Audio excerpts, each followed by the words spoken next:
साथियों नमस्कार। जैसा कि आप सभी को पता है, रीट का आगाज हो चुका है। रीट की जो एग्जाम डेट है पात्रता परीक्षा की, वो प्रस्तावित है 27 फरवरी 2025 और मात्र 60 दिन का समय आपके पास शेष है।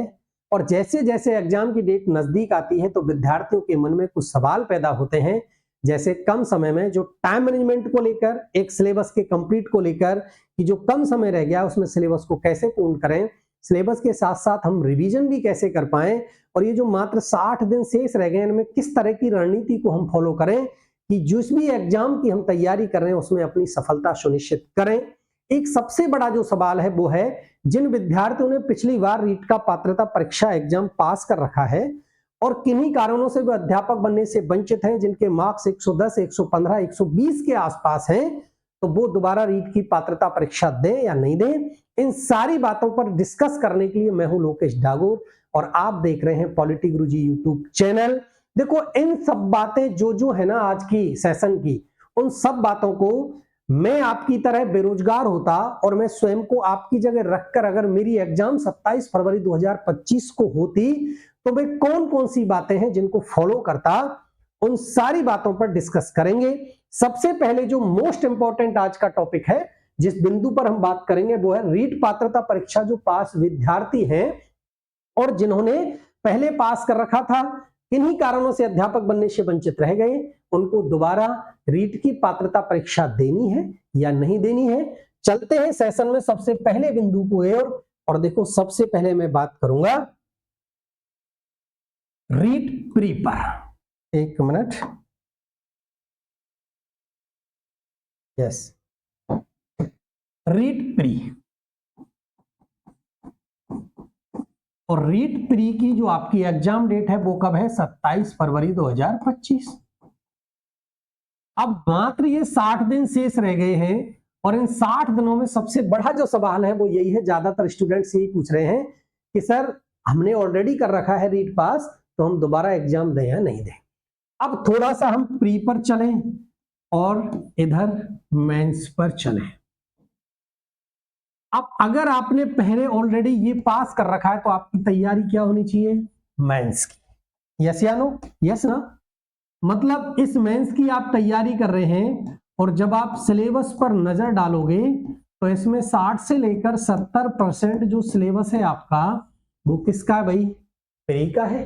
तो अगर आप मेंस की तैयारी कर रहे हैं तो आपका प्री तो ऑटोमेटिकली ही निकल जाएगा।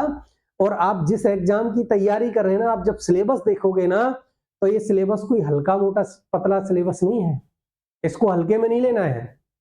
क्योंकि इस एग्जाम को करके आप देखो, सीटेट आपका ऑटोमेटिकली निकल जाता है, केबीएस, नवोदय, टीजीटी, पीजीटी, आप डीएसएसबी जिसकी भी तैयारी कर रहे हैं ना, मतलब कहने का मतलब यह है कि ये जो आपकी तैयारी है ना, ये व्यर्थ नहीं जाएगी, कहीं ना कहीं इसका प्रॉफिट आपको 100% मिलने वाला है।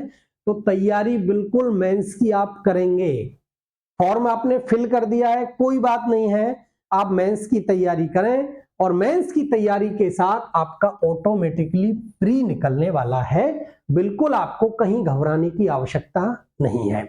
दूसरा सवाल आपका हो सकता है कि सर सपोज करो आपके पिछली बार 120 प्लस मार्क्स आए थे, अब आप मेंस की तैयारी कर रहे हैं और मेंस की तैयारी के साथ आपने प्री को अच्छे से नहीं किया और आपके मार्क्स अब की बार रह गए 110। क्लियर है? तो ज्यादातर विद्यार्थी पूछते हैं सर हमारी जो मार्कशीट है वो कौन सी वैलिड रहेगी? तो बिल्कुल भी कंफ्यूज नहीं होना है, आप इस मार्कशीट को भी वैलिड माने और इसको भी वैलिड माने, दोनों मार्कशीट आपकी वैलिड होने वाली है। क्लियर? अब बात आती है कुछ लोगों का, देखो भविष्य वक्ता तो ना आप है ना मैं हूं, कुछ लोग भविष्य की बात कर रहे हैं और भविष्य में ये पूछते हैं सर सपोज करो हम अभी मेंस की तैयारी कर रहे हैं और अगर हम प्री की तैयारी कर रहे होते तो हमारे पिछली बार 120 थे, अब की बार हमारे सर 135 आ जाते। बिल्कुल आ जाते। और कोई भी गवर्नमेंट हो सकती है कि सर अगर 70-30 का दोबारा से वेटेज लागू कर दिया तो देखो भविष्य वक्ता ना मैं हूं ना आप हैं, इन बातों को लेकर आपको बिल्कुल नेगेटिविटी नहीं रखनी है। आगे चल के क्या होगा, अभी तो आपको पता होगा कि मेंस की जो एग्जाम है ना वो भी कब होगी, ये भी अभी संशय है, ये भी तय नहीं है। तो बिल्कुल आपका जो गोल है, आप जिसकी भी तैयारी कर रहे हैं, मेंस की तैयारी कर रहे हैं, आप मेंस की तैयारी करें, प्री आपका ऑटोमेटिकली निकलने वाला है, आप बिल्कुल भी कंफ्यूज नहीं हो। चले भाई, दूसरा देखो, भटकना बिल्कुल नहीं है। जो आपने गोल निर्धारित कर रखा है, जो आपने गोल निर्धारित कर रखा है, उस गोल को पाने के लिए आपको हर संभव प्रयास करना है। क्लियर? और देखो मैं ये कहता हूं 6 माह से लेकर अगर आप 1 साल खुद को दे देते हो ना, कोई ताकत नहीं है जो आपको अध्यापक बनने से रोक सके, ये मैं कह रहा हूं। लेकिन व्यर्थ की जो भी बातें हैं, नेगेटिव अगर आपको कोई फील करा रहा है, आप छोड़ दें, कोई दिक्कत नहीं है, 1 साल बाद देख लेंगे उसको। लेकिन आपको भटकना नहीं है। 6 माह से लेकर 1 साल का समय खुद को देना है, और जो आपने गोल निर्धारित कर रखा है उस पर फोकस करते हुए आप पूरे मनोयोग से तैयारी करें। आपको 100% सफलता मिलेगी ही मिलेगी, और आपको अध्यापक बनने से कोई नहीं रोक सकता, ये मैं कह रहा हूं। दूसरा जो प्रश्न है आज की क्लास का वो है, सर कौन सी बुक्स है जो पढ़ा जाए? बुक्स, तो देखो बुक्स की आपको पता है आजकल भरमार है। मार्केट जब आप देखोगे ना तो मार्केटों में किताबों की भरमार है। आप अगर कोचिंग कर रहे हैं, मैं मना नहीं करूंगा कि आप कोचिंग ना करें, बिल्कुल आप जिस भी कोचिंग संस्थान में आप पढ़ रहे हैं, बस आपको सिलेबस, क्या आप किस पर ध्यान देना है? सिलेबस पर ध्यान देना है। क्योंकि सिलेबस के अकॉर्डिंग जो स्टूडेंट पढ़ता है ना, वो ऑटोमेटिकली अन्य विद्यार्थियों से 10 से लेकर 15% मार्क्स एडिशनल अचीव करने की योग्यता रखता है। और कुछ विद्यार्थी ऐसे होते हैं कि भाई ठीक है, ये भी पढ़ लिया, वो भी पढ़ लिया, और कोई मॉडल पेपर कर रहा है ना।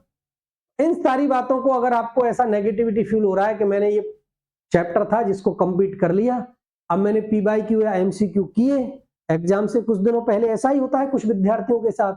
जैसे ही वो पीवाईक्यू एमसीक्यू की कोई सीरीज लेकर आता है, उसको करता है और उसमें सॉल्व नहीं कर पाता है, तो उसको नेगेटिविटी आती है। तो इन सारी बातों से आपको बचना है। क्लियर है?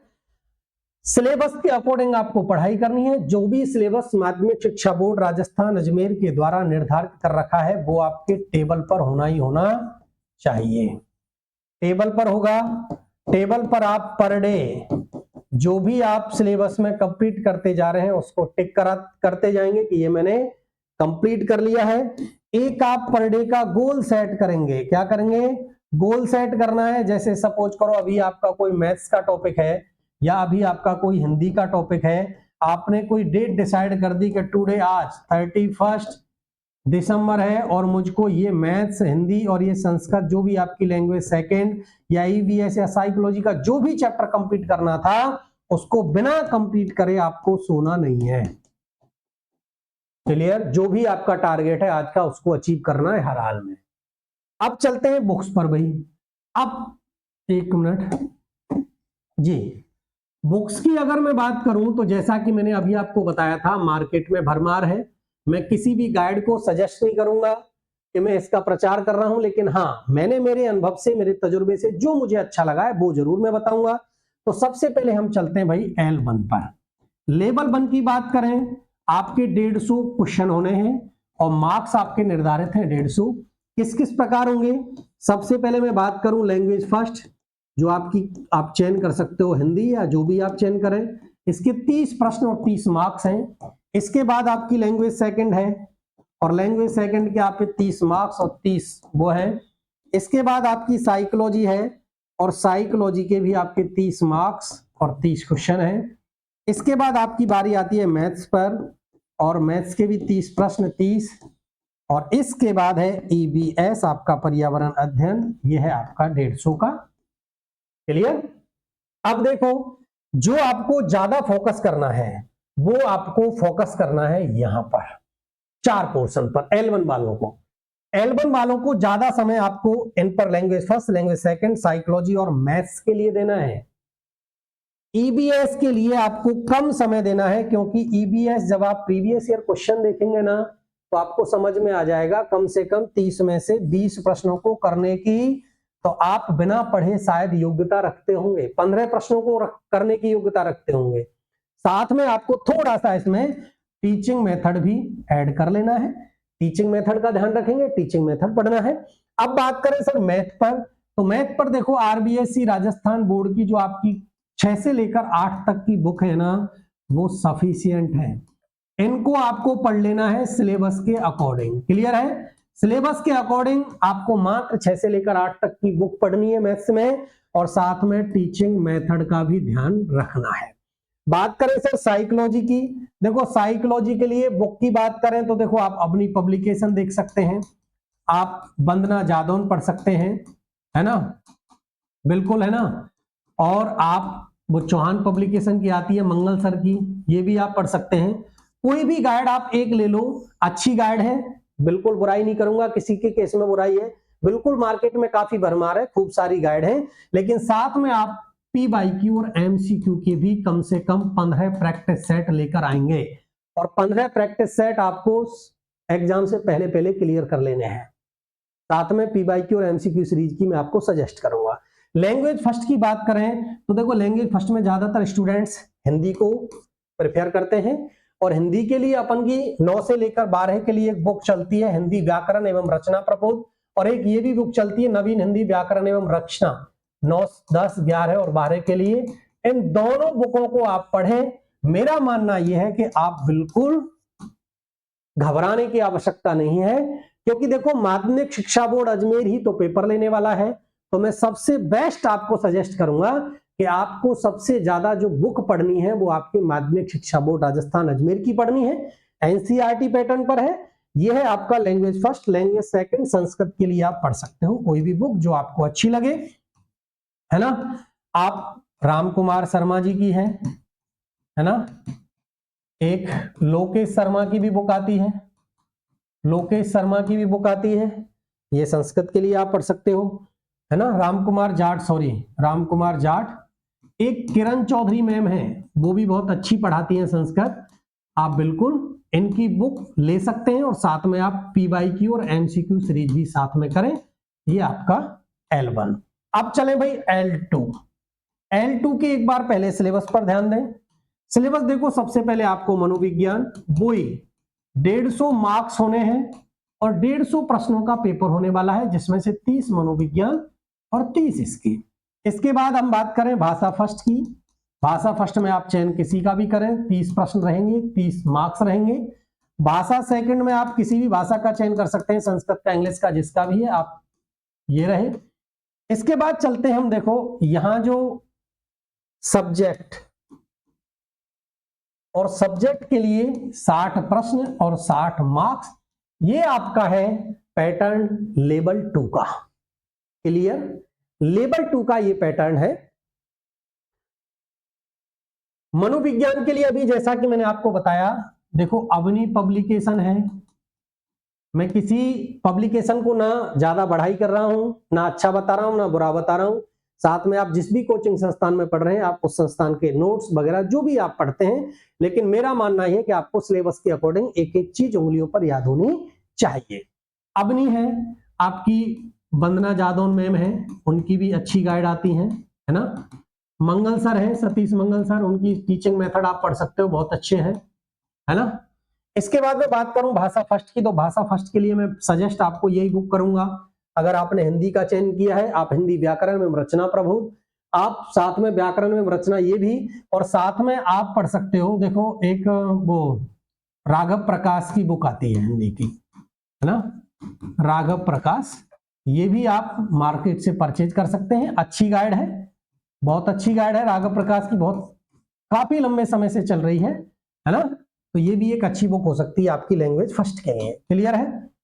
भाषा सेकंड के लिए वही लोकेश शर्मा की है ना, आपके राम कुमार जाट हैं, किरण चौधरी मैम है, ये भी बहुत अच्छी संस्कृत पढ़ाती हैं।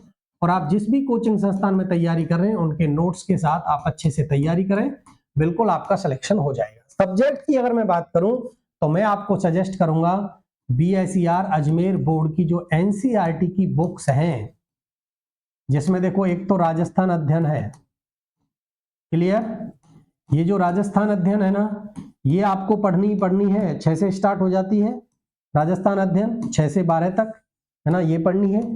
NCERT की आप जिस भी सब्जेक्ट से हैं, राजस्थान बोर्ड की जो भी NCERT की बुक है, कक्षा 6 से लेकर 12 तक की, 6 से लेकर 12 तक की NCERT की बुक आप जिस भी सब्जेक्ट से हैं, आप उस सारी NCERT की आपको बुक्स पढ़नी है। माध्यमिक शिक्षा बोर्ड राजस्थान अजमेर के द्वारा जो निर्धारित है वो बुक्स पढ़नी है। आज की सेशन में साथ में आपको क्या करना है, देखो साथ में आप अपने नोट्स बनाएंगे खुद के, क्लियर है, खुद के नोट्स बनाएं। नोट्स बनाने के बाद टाइम मैनेजमेंट की अगर मैं बात करूं तो देखो टाइम मैनेजमेंट अपना अपना अलग होता है, लेकिन आपको जैसे मैंने L1 वालों के लिए बताया, L1 वालों आपको EBS पर कम ध्यान देने की आवश्यकता है। अन्य जो पोर्शन है आपका मैथ्स है, आपका साइकोलॉजी है, आपका लैंग्वेज है, इन पर आपको ज्यादा टाइम देना है और ज्यादा पढ़ाई करनी है। साथ में आपको PYQ और MCQ, जो भी आपको PYQ MCQ मिल जाए, वो आपको अपना खुद का नॉलेज जांचना है कि आपके एक्चुअल में किसी पोर्शन को करने के बाद जो भी आपका टॉपिक क्लियर हो गया है, उस टॉपिक से आपको कितना याद हो गया है, इसको जरूर मैं सजेस्ट करूंगा। आप कम से कम 15 से लेकर 20 आपके प्रैक्टिस सेट आपके कंप्लीट हो जाने चाहिए एग्जाम से पहले। ये सारी बातें हैं। दूसरा, नोट्स आपको बनाने हैं, उनका रिवीजन भी आपको समय समय पर करना है, रिवीजन भी करते जाना है, बिल्कुल, है ना, क्योंकि लास्ट टाइम पे आप रिवीजन नहीं कर पाएंगे, तो आपको रिवीजन भी करते जाना है, नोट्स स्वयं बनाने हैं। L2 वालों को विशेष रूप से कहूंगा, बोर्ड ऑफ जो आपके राजस्थान शिक्षा बोर्ड की जितनी भी बुक हैं, NCERT की कक्षा 6 से लेकर 12, ये आपको पढ़नी ही पढ़नी है, आप किसी कोई गाइड पढ़े या नहीं पढ़े। यह है आज का सेशन जिस पर मैंने विस्तार से चर्चा की। आशा करता हूं आपको थोड़ा सा टाइम मैनेजमेंट करके, और आप सभी रीट की जो भी एग्जाम्स की तैयारी कर रहे हैं, जो भी विद्यार्थी, वो 100% अपने गोल को अचीव करेंगे। मिलता हूं नेक्स्ट वीडियो में नए कंटेंट के साथ, तब तक आप बिल्कुल अपनी तैयारी पूरे जोश और जुनून के साथ करते रहें। बहुत बहुत धन्यवाद।